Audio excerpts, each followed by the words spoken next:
Hello, তো চলো আজকে চলে গেলাম আমার গবলু ভাইয়ের কেক কাটিংয়ে। জাস্ট কেকটাই কাটিং হবে, তাই ওর জন্য শুধু চকলেট নিয়ে গেছিলাম। আর ওর মা আমাদের স্ন্যাক্স দিয়ে দিয়েছিলো, যেতে না যেতেই কফি চিপস। তো আমি এই বাচ্চাগুলোকে একটু দিয়ে দিলাম যে তোমরাও খাও, তারপর আমরা খাই। আমি তারপরে কফি নিয়ে ওদের বদমাইশি এনজয় করছি, তোমরাও করো। কেমন খেতে? খুব টেস্ট। খাবি না? ভালো লাগছে খেতে? গুড।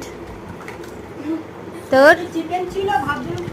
ওদের বদমাইশি দেখতে দেখতে আমিও বদমাইশি করে নিচ্ছিলাম। আর এইদিকে ওর কেকটাও চলে এসেছিলো কাটিংয়ের জন্য।